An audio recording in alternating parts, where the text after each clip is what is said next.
But on April 15th, a day that looked remarkably like today, honestly, a nice day, we got some absolutely atrocious news that this place was going to close. Now, we had a moment of reprieve where we said, well, maybe we'll let this place live till the end of the year to give us the opportunity to find another buyer. And didn't work out that way. The good news is we extended the period for another 60 days, but that certainly isn't the way to live. Like, you can't live not knowing what is actually going to happen to your future. Your kids need to know that they have stability at home. You have bills to pay, mortgages, rent, whatever the case may be. So just know that what we did here was put together a team of federal, state, local officials to say, how do we fix this together as a community? And I think somebody in our earlier meeting used a great analogy. If in Chillicothe, it's the kind of community where somebody's house catches on fire, it's not just the first responders that take care of it, but the community rallies around that family. What do they need? And that's what we did. We just did it at scale. And we spent the last 6 months saying, what can the true long-term future of this facility be? And when I was here back in April, just before Easter, I said, we need to make certain that whatever happens here next happens here for generations to come. We went through a very long process with a lot of community input, a lot of vetting, enormous amounts of time spent figuring out who is going to be that next partner. And I couldn't be more proud of the entire effort from the community. We've been able to land on a phenomenal entrepreneur, a great company, and it's a phenomenal story for a lot of reasons. We all know what happened during COVID, where we got locked up inside, we had to wear masks and gloves and all that stuff. Most of what will be made in this factory would have otherwise been made in China. So think about the irony of what we're talking about. Places all over Ohio 20, 30, 40, 50 years ago saw their factories closed and shipped overseas. And then we just kept importing these products as if that was good for our country, and we know it wasn't. Now what we're doing is we're reclaiming the entire territory. So we're never going to depend on foreign countries again for critical elements like personal protective equipment. So not only is this equipment made here in America, it's soon going to be made right here in Chillicothe, Ohio. So the equipment that will make nitrile gloves in foreign countries, in Canada, in Guatemala, all that equipment will be made right here in Chillicothe, Ohio. And then the boxes that those gloves go into will eventually be made right here in Chillicothe, Ohio. This is going to be the epicenter of an enterprise that will then export products to the rest of the world, from machinery on down. That's going to be the story that we're writing here today. Because we had too many times political leaders that it was totally fine to outsource our jobs overseas, to destroy and got good communities like Chillicothe. And that's ended with the Trump administration. And I couldn't be more proud of our president for taking that on. So this facility, what you see here today, and I want the media here to make certain you talk to the people who worked here for 5, 10, 15, 20 years, and have them describe to you what's happened in the last 3 days, what this looked like 3 days ago. Because that's the 3 days ago is when Pixelle transferred the ownership of this property to U.S. Medical Glove to what we call U.S. Paper Mill Company, Inc., and they even have a logo and swag already. 3 days, right? The bathrooms are now clean. And what we're going to see here is people in Chillicothe that will come here and have pride in their job, pride in their workforce, that you're handing a well-made product that's made in the U.S. Think about this for those of you who are, how many of you are vendors? Raise your hands. Let's give them a round of applause, please. Imagine you're a veteran and you get treated at the VA here in Chillicothe. Do you want the gloves that your nurses and doctors are wearing to come from China? I mean, it makes no sense. It's going to be made right here in Chillicothe, Ohio. Couldn't be more proud of that. So this is a great day. It's the beginning of a journey for not only Chillicothe, but for Ross County, in fact, for all of Ohio, because we're going to take our territory back. We're going to make certain that we reestablish a very simple concept, that a mom or a dad can have one job, raise kids, live in a safe community, go on vacation every once in a while, and retire with dignity because they had a job available to them that allowed them to do that. That's the essence of the American dream. That's what I fight for every day in Washington, D.C., and that's what we're going to bring back. So super proud of the team for being able to do that. If I went through the list of people who are responsible for this, we'd be here all afternoon, so I'm not going to do that. But what I will do is say one last thing before I introduce our guests.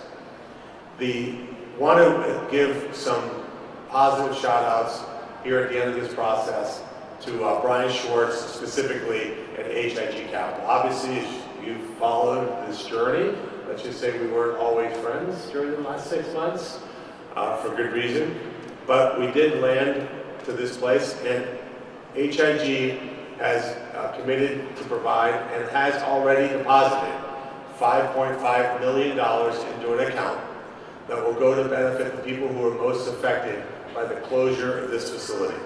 The local stakeholders, meaning the county commissioners, the economic development organizations, the mayor, the county, city council will work on figuring out how to disperse that money. The first disbursement of $1 million will go out sometime in January, and the other $4.5 million will go out in about 5 years.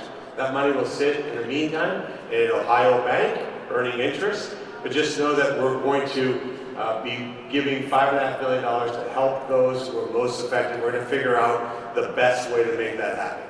And what you need to know from me in my office is that we will not allow something like this to go unchecked anywhere in Ohio. We want businesses to come to Ohio, but we're not going to allow businesses to wreck and destroy communities. We're going to make certain that we bring businesses that want to prop our communities up, that invest not only in the infrastructure of the town, but in the people of the community. That the company being in Ohio makes our communities better, not the other way around only, which is typically the way that's been viewed. We're flipping that whole conversation around. This is about bringing companies here to make our states and our state and our local communities better. I want to introduce a person that has been probably fielding more phone calls from me than he probably ever wanted to. He's your absolutely amazing county commissioner. When I was here for your fair, I thought I would be here for like an hour. That's typically, when you have 88 county fairs, you try to kind of budget how much fried Oreos you can eat. But he took me to every corner of the fair, and I think we spent like 5 hours together. This guy loves this town. He loves the people in this town, and he's an amazing county commissioner, amazing man, amazing dad, amazing husband, David Thomas. David Thomas.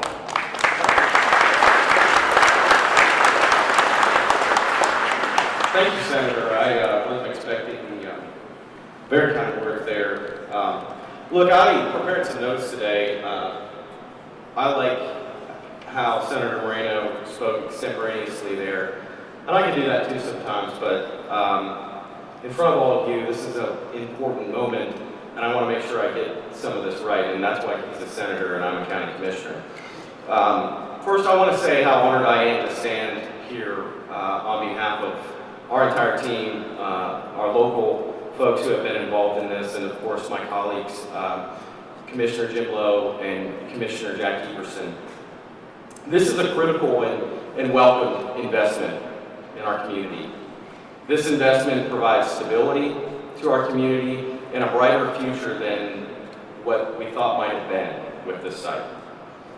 It's a big deal because what looked like a very dark circumstance for us, in which the community had no indication of what would happen, we're very, very glad to see that this site is moving into productive use.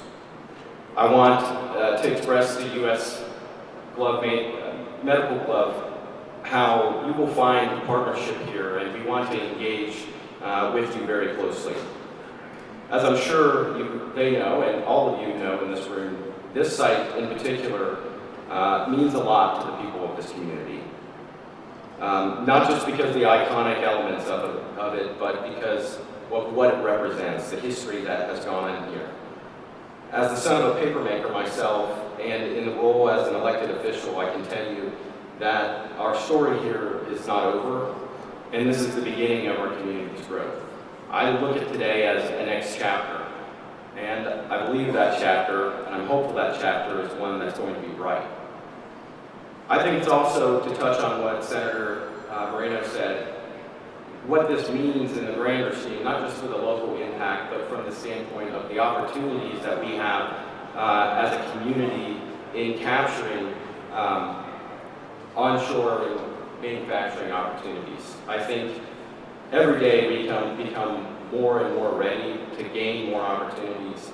And this announcement is the beginning for U.S. Medical Glove as well. We have engaged with them and understand, based upon their indications, that they have a long-term plan to invest and grow here, and we want to be partners to their growth. But it's also a beginning, or a new beginning, for us. In the wake of these past few months, it's been difficult, and we, on the other end of it, I think, are renewing our focus on base economic growth, which means jobs for the people that live here and around our region, and foundational strength to our local economy, which supports vibrancy and vitality.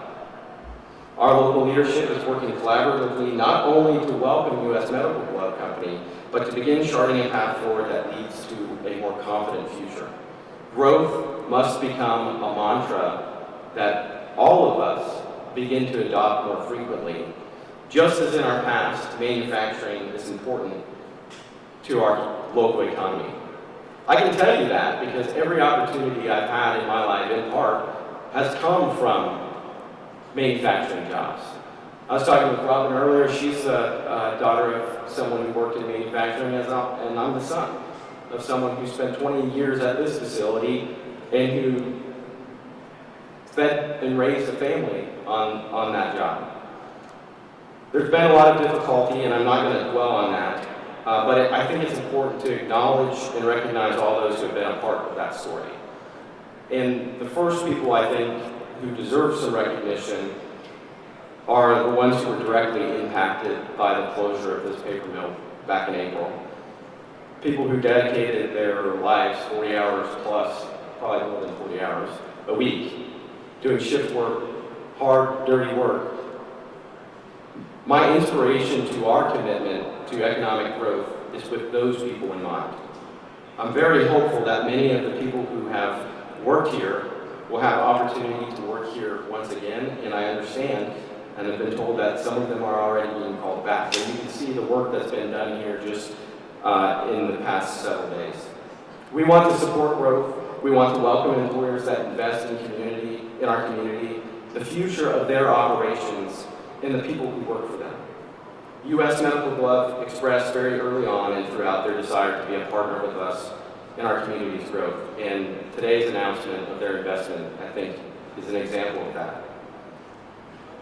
But also continued development and attraction of investors and employers to our community to continually diversify and evolve to the needs of today and beyond is important. Today is a significant day in our local history, and we have a long tradition of reciprocal partnership between employers and the people who live here and the people who work in this community. You'll find that commitment from us, and we want to engage with you. As Senator Moreno said 6 months ago, the future did not look bright, it didn't feel bright. I came to this role, my role as county commissioner, with the intention of using my experience in my career as an economic developer to bring that experience to the job. I did not anticipate that that would mean helping to orchestrate a response of 830 direct jobs lost, $1 billion estimated loss to our economy.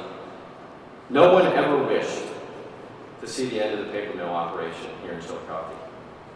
That point became very abundantly clear in the days and weeks and months following that announcement. But we also saw in the midst of that uncertainty a lot of solidarity, a lot of unity, a lot of the community rallying together, as Senator Moreno said.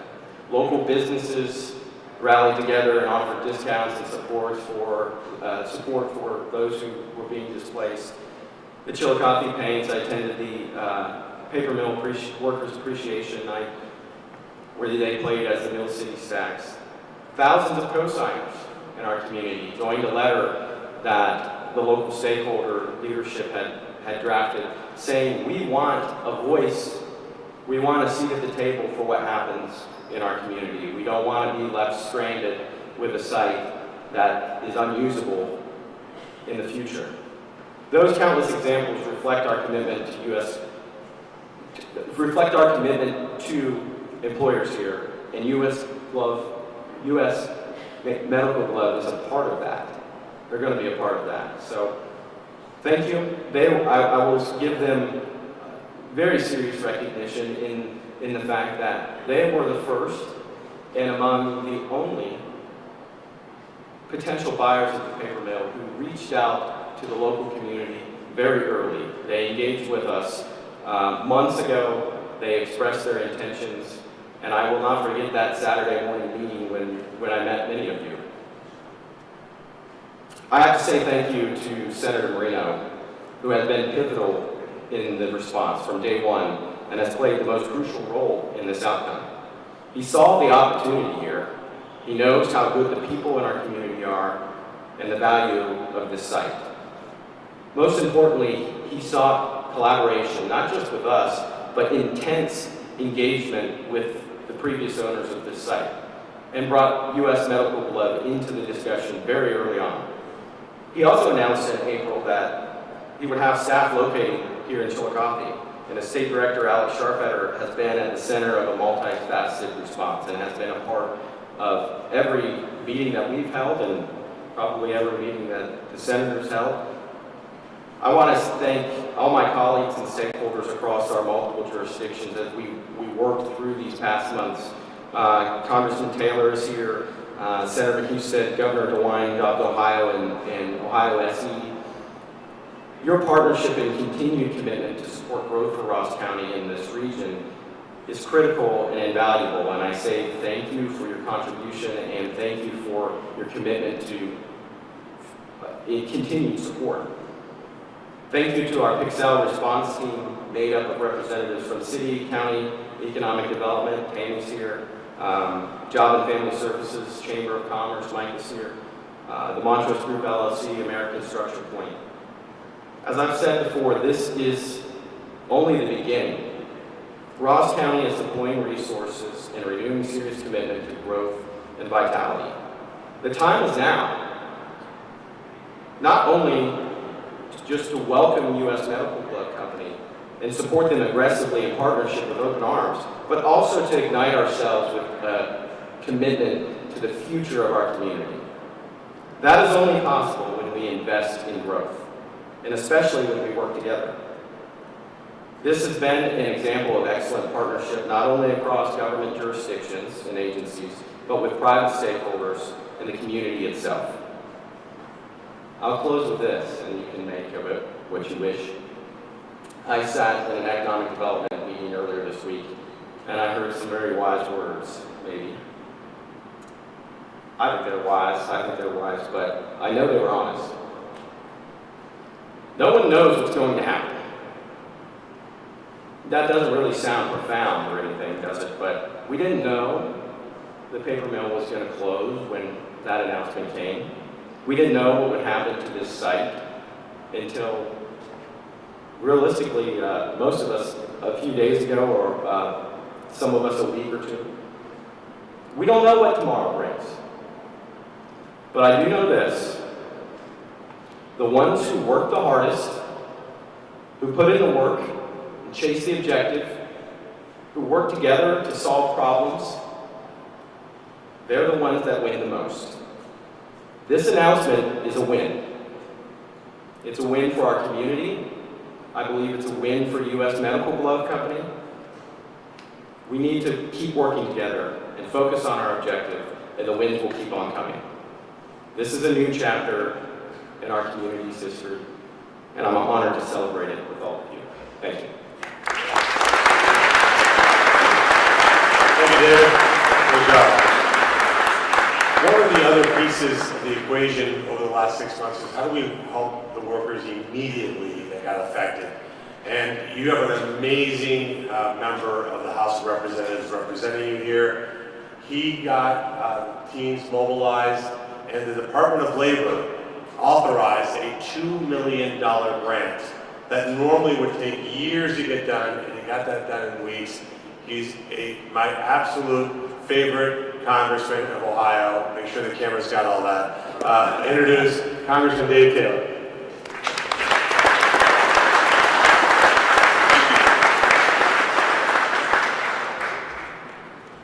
Thank you guys. Thanks for having me here. This is obviously a very joyous occasion. I moved heaven and earth to make sure I could be here for this, and it's an honor to be here. But before I get into the comments I have about the good news here, I do want to recognize briefly, as Senator Marino sort of just alluded to, we know that what's happened here today, great as it is and great as it will be, doesn't fill the gap that's left behind by losing the paper mill. We know many people are still hurting, and we will continue to work in my office. I know Senator Marino's office, I know Commissioner Glass and all the other commissioners will work hard to make sure we find the best possible outcomes for everyone that was affected by that, and you have a word on that. Please reach out to our offices. Any way we can help you, we stay ready to do so. Okay, so on to today, which is just a wonderful thing. There are so many people that should be thanked, and a lot of them are behind the cameras. But as Senator Marino mentioned, on April 15th, we got the terrible news. I'm new to Congress, I'm new to politics, period. So I had been sworn in January, and they made the announcement about the paper mill, and immediately we were all here. Governor DeWine, Attorney General Yost, Senator Husted, Senator Marino, all the commissioners and me were there, and immediately started working on the problem. It was encouraging to me as a person who's sort of cynical towards the operation of government. I knew it was going to be a great challenge, but I was glad to see everybody working together, trying to cover all bases and make sure it happened. So, and also Jobs Ohio did a fantastic job on this. The whole team was amazing. It continues to be amazing. So thank you to them for their help. I do want, because he's not going to toot his own horn, he's just not that way. Senator Marino did an unbelievable amount of work to get this done. Stuff I would not have been able to do. Just incredible amounts of work, time, legwork. As he said, talking to commissioners and local officials, finding businesses that would be a good fit. And here we are today on the precipice of a rebirth of this facility in an incredibly positive way. Onshoring vital supply chains concerns is one of the top priorities of this administration, and this is definitely one of them. I was thinking while the senator was speaking, not only did China send us the virus, and they made money on selling us the gloves and the masks, so we don't need that to happen again.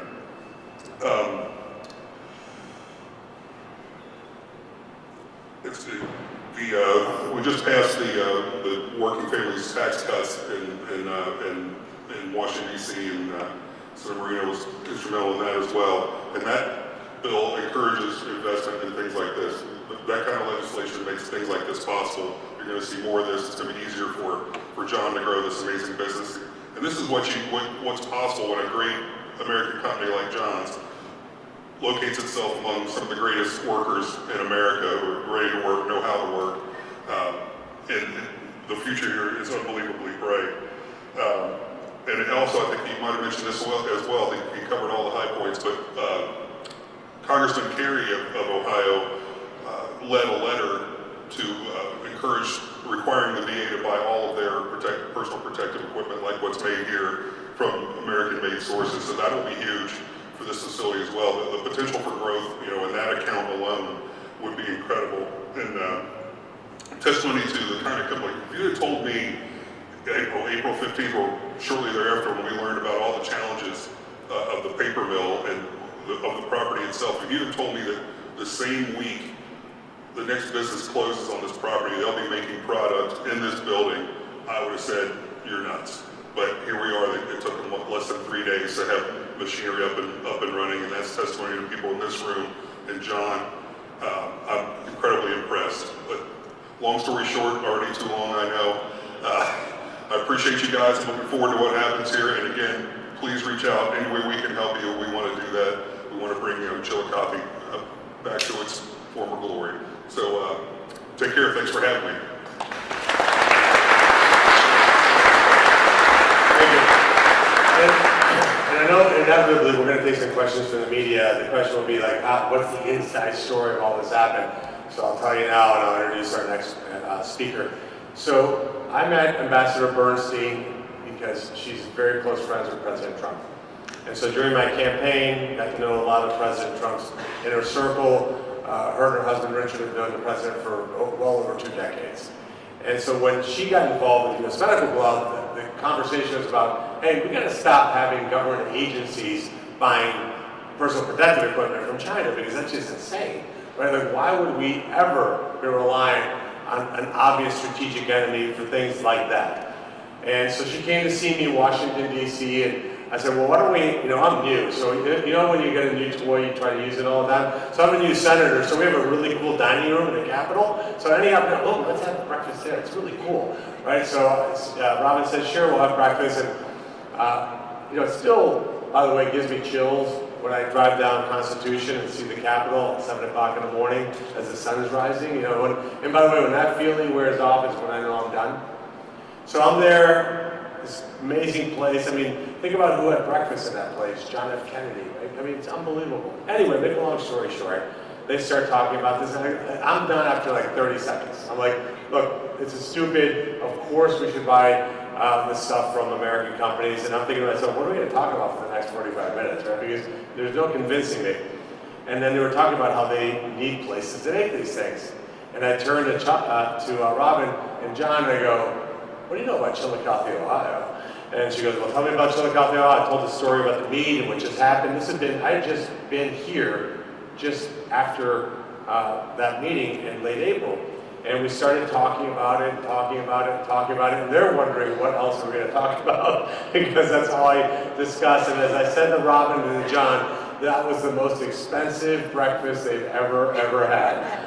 Because here we are with hundreds of millions of dollars of investment coming into this community, and I know they're going to be a great steward because I know Robin will never ever let the president down, and I know John will never let this community down. And just because trust but verify, I will never allow either of those things to happen, or I don't have to worry because you're going to have a great partner. So Robin, come on up and say a few words on behalf of the U.S. Medical Board.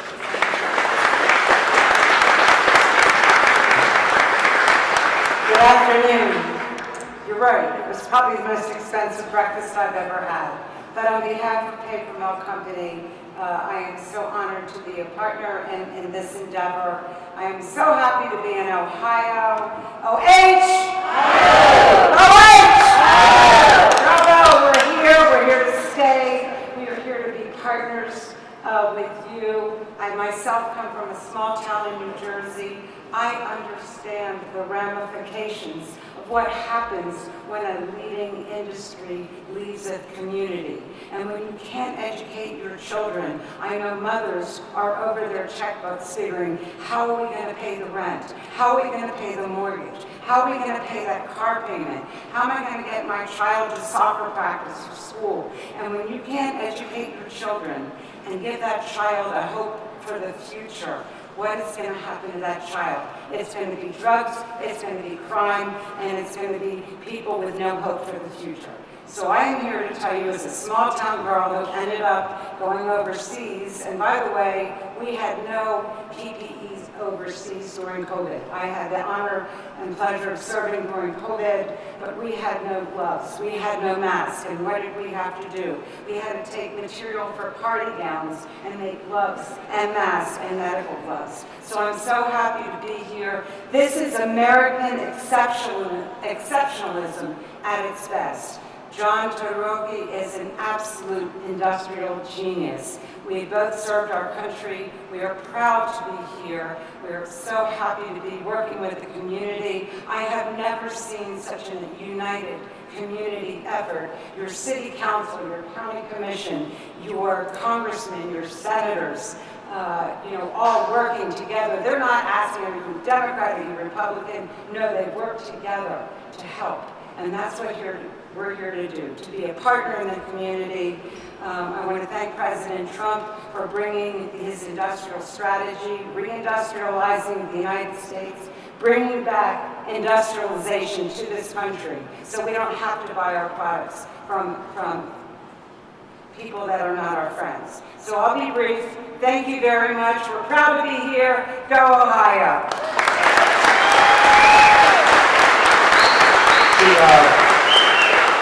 Robin mentioned to me that her husband normally wears a University of Miami, Florida jacket. She's got the state one. I said, well, one team was the national champions last year and not the other. So, look, just because I know the media is going to want to know some of the numbers and details, the closing on this property happened at 3 p.m. on Tuesday. I just want to process that for a second. It's barely past 3 p.m. on Friday. So Tuesday, 3 p.m. till today, what's happened? You see it here, already machinery ready to go. You mobilize a team of 45 people from the corporate headquarters to come here and have already hired, in that period of time, 60 people to come work at this facility, and there'll be many, many more. They haven't even sold one glove yet. So you can see where the opportunities are. Out of total deference to John, he said, don't set expectations too high. And I said, me, I would never do that. But look, the reality is this is going to be a very incredible, thriving business.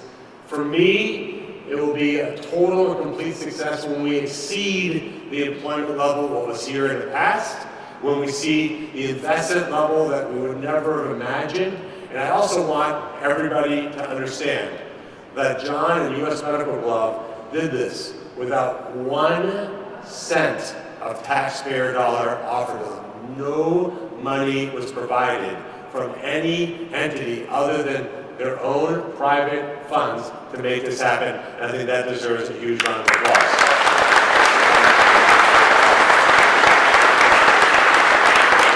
And the city of Chillicothe has phenomenal first responders, firemen, police officers, and the U.S. Medical Glove, U.S. Paper Mill Company will be donating all of the gloves to the city for their use. So thank you to John and to the member of the All right, so that's a wrap. We'll take a few extraordinarily friendly questions to the media. Hi, Senator. So are all employees back here now, and when does the plan officially reopen? So the plant's open now. It opened Tuesday at 3:01 p.m. They had to do a lot of cleanup. There was evidently, again, talk to the employees, ask them what the bathrooms look like, ask them what this whole space looked like. You know, you can't have a successful business unless the people who work with you have pride in their work environment. That's the big thing John's bringing here. So he's gone through the employment process of hiring 60 more people. But again, you can see what's going on here. Eventually, this will be multiple lines producing gloves. The equipment will be produced over there. Eventually, the boxes that you see in front of you will be produced here. So this is a ramp up. And I want to make this clear because I think sometimes people miss the lead here. This is nothing that isn't going to happen without an enormous amount of hard work. This isn't just going to be snap your fingers and everything happens magically. This requires every single person, the first 60 people hired here, John, Robin, to really dig in, and it's going to be a collective team effort to make sure that this place is successful. But look, my metric, like to answer your question, my metric of total success is we've gotten through all the employment of the people that work here who want to work here. Maybe there's people who are close to retirement. And Congressman Taylor said something really important. There was a lot of people that, I'm just going to say the word, felt cheated, maybe rightfully so, out of pensions and vacation time. And John and his team is doing everything possible to restore vacation times, to restore days off that were promised. The medical benefits program is already, I'm being told, much better. We want to make everybody at least whole or better. Now, that's going to be a journey. That's not going to happen because we're here today. Congressman Taylor and myself will work tirelessly to get to that point. How many jobs is this going to create and even again paper? Yeah, so we are also working, so if you couldn't hear it, the question was, oh, this is the second one first, pay range. That was also really important to me. As we vetted proposals, and there was lots and lots of proposals, and I apologize to the workers here because I know what that meant for you when you had companies visiting and then you'd hear, oh, this company's doing this and this company's doing that. They had to visit, and I know that the last 6 months, probably that process made it excruciating. But one of the things that was critical to me was we didn't want to say, okay, we replaced 800 employees, but they're making half of what the people were making before. Like that, to me, that's not a win at all. So John and his team is working very, very hard to match or improve on the workers that he's bringing on so that nobody's going backwards in compensation. That's really, really important. So they're working very diligently. Again, also the benefits program.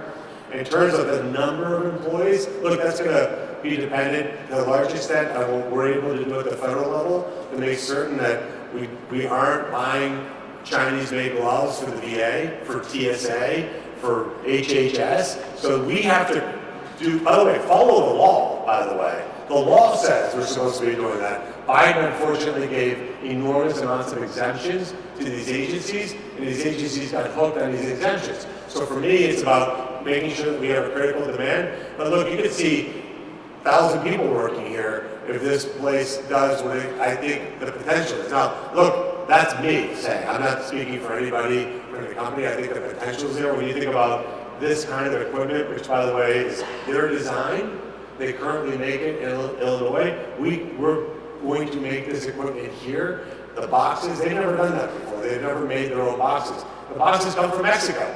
So imagine the gloves are coming from China, the boxes are coming from Mexico.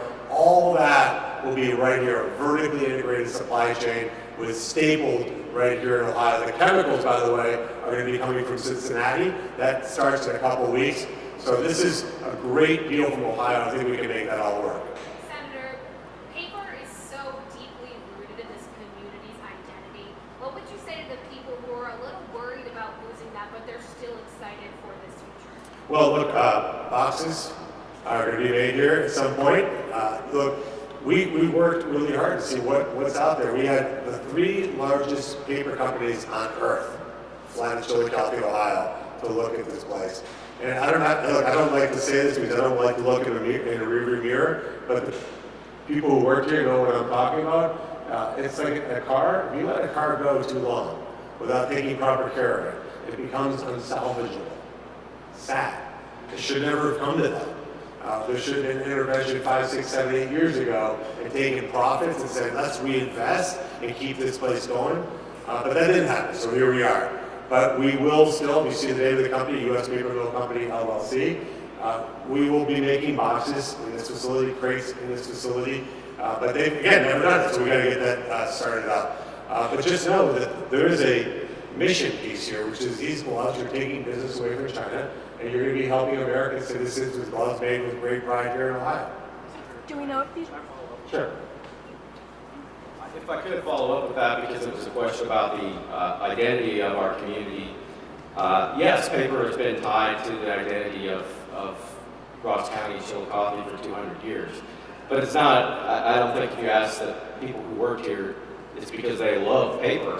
And I think that's reflected the same way with the community. It's not so much about what we make, it's about that we make things, and it's about the jobs that are associated with making things. And there's pride that comes with going to work every day and knowing that what you're doing is making something and producing something. And so for us, I think, speaking about the community, yes, it's hard to turn a page when you know the moniker Paper City, but I don't think you have to get rid of Paper City, that moniker, because we just know it's about the jobs, it's about the relationship that exists when folks invest here. They are supported when they invest here with commitment, and that investment equals investing in the people, investing in the facility to stay profitable, to stay competitive. And I think that's what we lost in so many transactions of this site prior to, prior even to Pixelle. Me, West Baker left. What we experienced in years following was a lack of reinvestment into this facility, a lack of competitive profitability in the marketplace. So I appreciate the question, but I think we're most excited about this site, but also just getting back to a commitment that means growing our economic base. And there's incredible opportunity right now across the country, and we're getting ready for it. By the way, there's also phenomenal semi-trucks made in Chillicothe, Ohio called Kenworth. And we're going to have tariffs on foreign-made trucks coming to America starting November 1 to make certain that the trucks made right here in Chillicothe, Ohio are advantaged and trucks made in Mexico or anywhere else are disadvantaged in this country. So you're going to see great growth, and that happens November 1, which is also very, very positive. Follow up on the number of employees. I know you want to grow over time. What's that initial rate number? And also, this is an enormous site, 450. 468 acres, I believe. So how much of that is going to be used for? Yeah. Well, look, the first part of your question, which is again about the employment numbers. Look, here's what any entrepreneur will tell you. You have to see how business develops over time. So what we're not going to do is commit. I'm not going to do is make commitments on behalf of a private business. What I will tell you is that I looked at their business plan. It's extremely exciting, but it's got to happen in a way where the business has got to be there. By the way, I'll tell you this, in that business plan, which is unbelievable, it wasn't 60 employees in 3 days.